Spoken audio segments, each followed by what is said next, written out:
we have a lot of questions unanswered. And in this video, I'm going to shock you with what has happened to our great-great-grandfathers and sisters who were taken to Argentina as slaves. If we, the black people, ever learned anything or understood how the world has treated us over the years, we would be more concerned about building our own continent and staying right here than looking for visas to overseas. This country, Argentina, that you love and support in football, has done more damage to our forefathers than many of the European countries.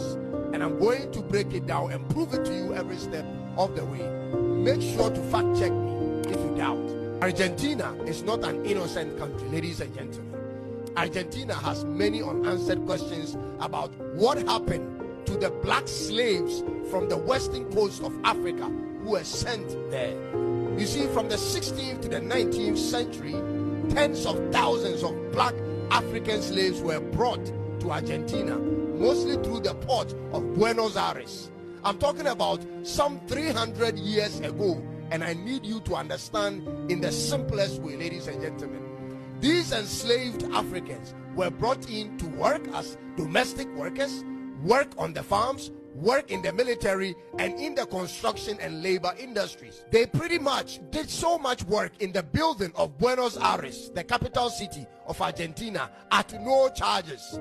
Their numbers grew over time, and at one point in the late 18th and early 19th centuries, up to 1/3 of Buenos Aires population was of African descent. I mean, about 200 to 300 years ago in Argentina, every one person out of 3 people in Buenos Aires was a black person. But today in 2025, approximately less than 2% of the population in Buenos Aires identify as black. From 30% some 200 plus years ago to now less than 2%. What happened? Where did the black people who built Buenos Aires disappear to? Argentina, what did you do with them? Ladies and gentlemen, this is what my research work got me. And like I said earlier, you have to fact check me if you doubt. Now, 2 major initiatives happened in Argentina that significantly reduced the population of the black slaves at the time. Number 1, from 1810 to 1818, the Argentinians went into a war with Spain for their independence. It was called the Argentinian Independence War. And guess who the leadership of Argentina drafted to fight in that war? Ladies and gentlemen, they drafted all the black slaves, particularly the black male slaves. The war went on for about 6 years straight, and in that time, most of the male black slaves were at the forefront of the war, and they died. It was mandatory for all black male slaves to fight in this war. Tens of thousands of them died fighting for Argentina. The very freedom the people of Argentina have today was given them through the shed blood of our ancestors. But the Argentinians never talk about it. They never show it in any of their independence stories, ladies and gentlemen. They just erased it. Then right after that war was the Paraguayan War from 1864 to 1870. Argentina joined forces with its allies, Brazil and Uruguay, to fight off the Paraguay country from its ambition to take over navigation routes and territories.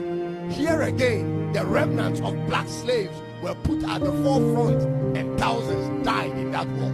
These 2 incidents were the first initiative by the Argentinian leadership at the time that drastically reduced the population of the black slaves in Buenos Aires. It was a deliberate attempt by the Argentinian government to naturally exterminate the black race from their newly independent Argentinian society. Then after building Buenos Aires, after the black people fighting and building Buenos Aires in the wars for the sovereignty of Argentina, the worst thing ever happened to them. The now independent country of Argentina in the late 19th to early 20th century embraced a white European identity as their national identity. They simply pulled out an eraser and wiped out the black identity as an identifier in the new Argentina society. Ladies and gentlemen, in the 1887 census of Argentina, they excluded black from the options as an identifier. empire. It was only white and other colors. And at this time, the population of the black people were less than 2%. They chose to forget the contribution of the black people. Their immigration policies instead favored Europeans like Italians, Spanish, and Germans. They had forgotten about the existence of the black people, similar to what the Americans did to the black people after their Civil War. They slave you, they abuse you, and then they dump you. And so from 1887 onwards, you could not identify as black even if you were one. This is why we don't see any black people in their politics and in their entertainment industry nor in their football team. They kept disappearing till this day. Where did they all go, ladies and gentlemen? They died in wars for Argentina. As it is now, the only event that recognizes the history and contribution of black people in Argentina is the El Dia de los Afro-Argentinos, which happens on November 8th every year. Again, similar to how America has a Black History Month. Buenos Aires, in a space of 50 years, moved from 30% black population to less than 2%. By 1853, when slavery was completely abolished in Argentina, most of the black men were already dead. And so the black women married white Argentinians, and that's how the black race over time got whitened. They went in black and came out white. The few known black soldiers who were recognized as heroes in the wars were Maria Remedios del Val, who was a nurse.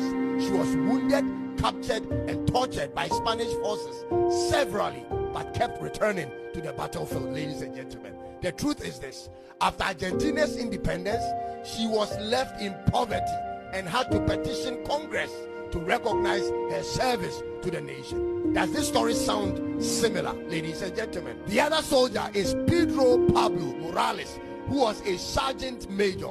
Antonio Ruiz is another recognized black soldier who was executed in 1824 as a prisoner of war for refusing to raise the flag of the Spanish people. And finally, Colonel Jose Maria Morales.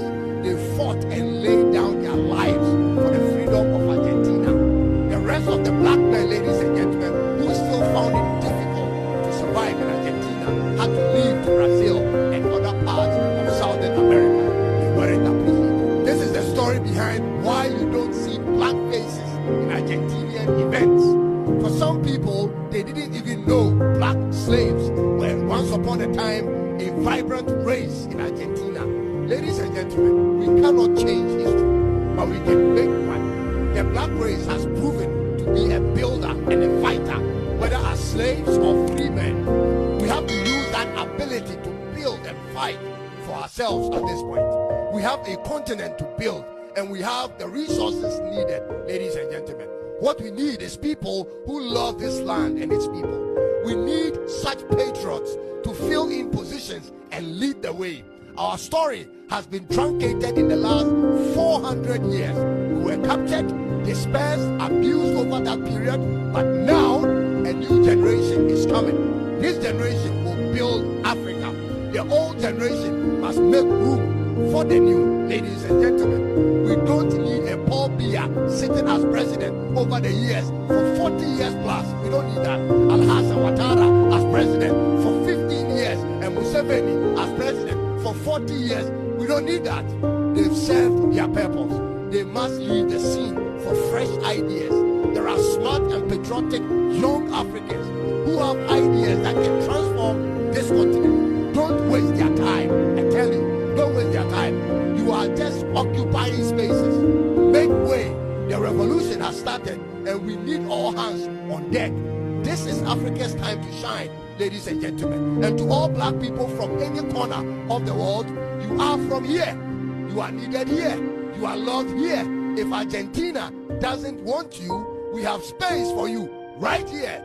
Wherever you live in the world, where they belittle you and stereotype you and abuse you for the color of your skin, maybe it's a sign for you to return home.